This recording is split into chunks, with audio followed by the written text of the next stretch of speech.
નમસ્કાર મિત્રો, real voice of ઇન્ડિયામાં આપનું સ્વાગત. હું છું નેહલ મોદી.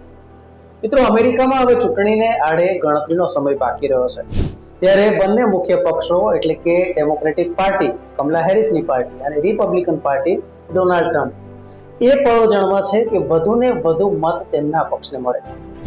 વર્ષ 2020ની ગણતરી અનુસાર અમેરિકાની કુલ વસ્તી લગભગ 33 કરોડ 15 લાખ છે.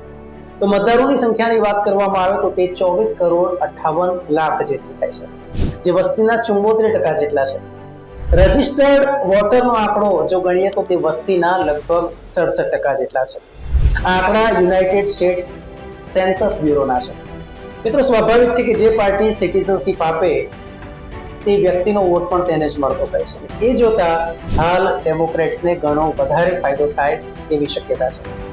સિટીઝનશીપ માટેના નિયમો છે તે હળવા કરવામાં આવ્યા છે. સૌથી મહત્વની બાબત એ છે કે છેલ્લા 4 વર્ષથી ઇમિગ્રન્ટ્સને ત્યાંના નાગરિક બનાવવાનું અભિયાન કહી શકાય કે જે પૂરજોશમાં ચાલી રહ્યું છે. બાઇડન સરકાર દ્વારા 33 લાખથી વધારે ઇમિગ્રન્ટ્સને અમેરિકામાં કાયદેસર નાગરિકત્વ પ્રાપ્ત થયું છે. અમેરિકામાં વસતા ભારતીયોની સંખ્યાની જો વાત કરવામાં આવે તો 42 લાખ જેટલા ભારતીયો અમેરિકામાં વસે છે. તેમાંથી 27 લાખ એવા છે કે જેમનો જન્મ ભારતમાં થયો. કુલ વસ્તીના લગભગ 1.3% વસ્તી એ ઇન્ડિયનોની છે, ત્યાં વસતા ભારતીયો છે. સૌથી વધુ ભારતીયો અહીંના કેલિફોર્નિયા, ન્યુયોર્ક, ટેક્સાસ અને ન્યૂ જર્સીમાં વસે છે. જેથી ત્યાંના જે બંને મુખ્ય પક્ષ છે એ આ રાજ્યોમાં જે ભારતીયો વસતા હોય તેને નાગરિકતા અપાવવાના પ્રયાસોમાં લાગી ગયા છે, જે ભારતીયો માટે એક સારી બાબત છે. તો અમેરિકામાં ગેરકાયદે ગયેલા ભારતીયો પણ કાયદેસર થવા માટે આજે ચૂંટણી આવશે તેને તક તરીકે જોઈ રહ્યા છે.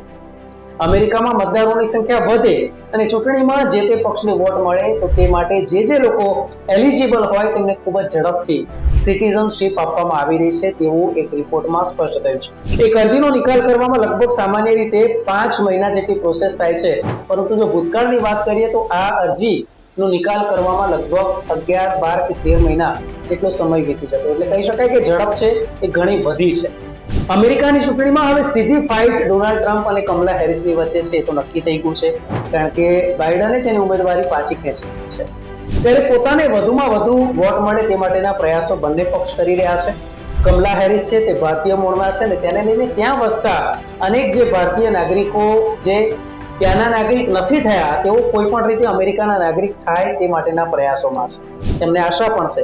ત્યારે વધુને વધુ મતદારો મેળવવા માટે નાગરિકતા માટેની અરજીઓ અમેરિકા અત્યારે ફટાફટ સ્વીકારી રહ્યું છે અને તેનો જે બેકલોગ છે એ ખૂબ જ ઝડપથી ક્લિયર કરી રહ્યું છે.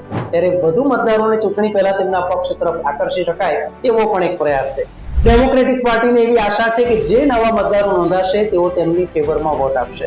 રાજકારણીઓ કહે છે કે ઇમિગ્રન્ટ્સને સિટીઝનશીપ આપવી એ અમારું લક્ષ્ય છે અને અમે ઈચ્છીએ છીએ કે લોકો અમેરિકન નાગરિક બને. એક બાજુ અમેરિકામાં બેરોજગારી અને ગેરકાયદે ઘૂસણખોરીના કિસ્સા સતત વધી રહ્યા છે. મેક્સિકો બોર્ડરની વાત કરીએ કે પછી કેનેડા બોર્ડરથી અમેરિકામાં ઘૂસણખોરી ગેરકાયદે સતત વધી રહી છે.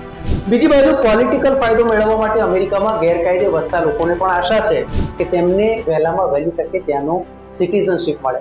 એક સમય હતો કે જ્યારે નાગરિકત્વ મેળવવાની અરજી 12 મહિના કે તેનાથી વધારે સમય લેતી હતી, જે હવે ઘટીને 4 થી 5 મહિના થઈ ગઈ છે. અને આ જ બતાવે છે કે આ એક રાજકીય રમત છે અને જે તે પક્ષ ચૂંટણીમાં ફાયદો ઉઠાવવા માટે આ ષડયંત્રમાં લાગી ગયું છે. અગાઉ સિટીઝનશીપની અરજી કરવી હોય તો તેમાં ઘણા બધા ડોક્યુમેન્ટ્સની જરૂર પડતી. અરજી 20 પાનાની હતી, તે ઘટીને હવે માત્ર 14 પાનાની, એટલે કહી શકાય કે વધુ સરળ બની છે. ઓછી આવક ધરાવતા હોય તેવા લોકોને પણ રાહત આપવામાં આવી છે. તેઓ સહેલાઈથી ક્વોલિફાય થઈ શકે છે અને $710 ફીમાં પણ તેમને રાહત મળે છે. ન્યુયોર્ક ટાઈમ્સના રિપોર્ટ અનુસાર આટલી ઝડપથી સિટીઝનશીપની અરજીઓ પાસ થાય છે તેનું કારણ એ માત્ર ને માત્ર આગામી ચૂંટણી હોઈ શકે છે.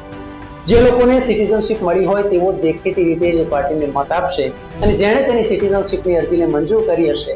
ત્યારે હવે જોવાની બાબત એ છે કે રિપબ્લિકન પાર્ટી કે પછી ડેમોક્રેટિક પાર્ટી કોને આ નાગરિકોનો લાભ મળે છે. મિત્રો, આપની જાણકારી માટે, જાણકારીમાં વૃદ્ધિ થાય તે માટે આ વિશેષ કોન્ટેન્ટ અમે તમારા માટે તૈયાર કરતા હોઈએ છીએ. તો અમને આશા છે કે આપ અમારા કોન્ટેન્ટને વધાવી લેશો. જો મિત્રો આપને આ વિડીયો પસંદ આવે અને આપના જે સગાવાલા જો અમેરિકામાં રહેતા હોય તો તેમને પણ અચૂક શેર કરજો આ વિડીયોને આપ લાઈક કરજો, શેર કરજો અને હા, જો પહેલી વાર તમે આ વિડીયો જોતા હો તો અમારી આ યુટ્યુબ ચેનલને સબસ્ક્રાઇબ કરજો. ધન્યવાદ.